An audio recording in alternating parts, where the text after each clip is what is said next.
అమ్మా రేష్మి గారు కూర్చోండి అమ్మా. నువ్వు కూర్చో సుధీర్, నువ్వు కూర్చో. నువ్వు వెళ్ళు. ఒరేయ్, ఈ పువ్వులన్నీ పట్టుకెళ్ళి మంచం మీద వేసుకోండి. జడ్జినకర జనారే కూర్చో. కూర్చో నమస్కారం సార్. అబ్బా ఇదొక్కటి నచ్చిందండి. మీ నమస్కారానికి మీ సంస్కారానికి ఓ నమస్కారం. అమ్మ కూర్చో, అమ్మ కూర్చో. మొట్టమొదటి ప్రశ్న, ఓకే, మీది లవ్ మ్యారేజ్ అరేంజ్డ్ మ్యారేజ్? చెప్పు సుధీర్. నాకు సిగ్గు. నువ్వు చెప్పు. నువ్వు చెప్పు. నువ్వు చెప్పు. నువ్వు చెప్పు. ఏ రా నువ్వు ఎవరు చెప్పక్కర్లేదు. మీది లవ్ మ్యారేజ్ అరేంజ్డ్ మ్యారేజ్ కి ఎడమగం పెడమగం మీకు కంపల్సరీగా లవ్ మ్యారేజ్. రెండవ ప్రశ్న. నమస్కారం సార్. నమస్కారం అమ్మా. రెండవ ప్రశ్న, మీకు పిల్లలు ఎంతమంది? నువ్వు చెప్పు. నువ్వు చెప్పు. నువ్వే చెప్పు. అబ్బ నువ్వు చెప్పు. నాకు సిగ్గు. నువ్వు చెప్పు సుధీర్. నువ్వు చెప్పు. నువ్వు చెప్పు.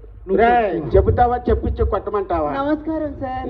మీది లవ్ పిల్లలు ఎంతమంది అంటే మీరు ఏనాడని మంచం మీదకి వెళ్తే పిల్లలు ఎంతమంది చెప్పగలరు. నమస్కారం మీరు అడ్డుపోతే ఒకళ్ళు ఇష్టం రండి మా కూర్చు కూర్చు కూర్చు. మూడవ ప్రశ్న. నమస్కారం సార్. నమస్కారం నమస్కారం నమస్కారం. మూడవ ప్రశ్న, భార్యాభర్తలు అన్యోన్యంగా ఉండాలంటే ఏం చెయ్యాలి? నువ్వు చెప్పు సుధీర్. నువ్వు చెప్పు. నువ్వు చెప్పు. నువ్వు చెప్పు. నువ్వు చెప్పొచ్చు కదా. నువ్వు చెప్పమంటావా సార్తో నువ్వే చెప్పించమంటావా? చెప్పు. సార్తో చెప్పించిస్తా. నువ్వు చెప్పు.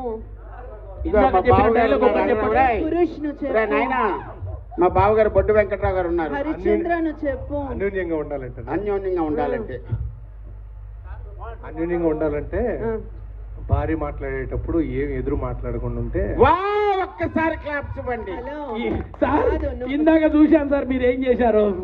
భార్యను ఏం చేశారో చూశాం సార్. పురుష్ నువ్వు కామన్ మ్యానా? కాదు. కామన్ మ్యాన్ అంటే ఏంటో తెలుసా? భార్య ఏమడిగినా లేదు లేదు చెట్లు ఏంటండి? జెంటిల్మెన్. ఓకే అండి. సార్ నేనేదో తెలుసా, సూపర్ మ్యాన్. నువ్వు సూపర్ మ్యాన్ అంటే పైన వేసుకోవాలి కదా, లోపల ఎందుకు వేసుకున్నావు? అయితే దాని డాబర్ మ్యాన్. నువ్వు డాబర్ మ్యాన్. ఇక్కడే చెప్పండి. నాలుగో ప్రశ్న, మీ ఇంట్లో మీ అవ్వ నడుస్తుందా రేష్మి గారు అవ్వ నడుస్తుందా? నువ్వు చెప్పు. ఇగో ఈ సార్ హవా నడుస్తుంది. నువ్వు చెప్పు. అవును, ఈ మధ్య రిటైర్ అయిపోతున్నాడు అతను. 2 ఏళ్ళు ఎక్స్టెన్షన్ ఉంది. 2 నెలల టైం. హైదరాబాద్ వస్తుంటాడు మా బావ తిరుగుతా. సరే, హలో రావి వెంకట్ గారు, గౌరీ శంకర్ గారు చెప్పండి సార్. Okay sir. కృష్ణ గారు ఇక్కడే ఉన్నారు సార్. సార్ ఇక్కడే ఉన్నారు. ఏం సర్ప్రైజ్ మాకు ఇమ్మన్నారా? ఏమీ లేదండి. వచ్చే సంవత్సరం మళ్ళీ సాంస్కృతిక కళా వైభవం తెస్తారు. పెద్ద పెద్ద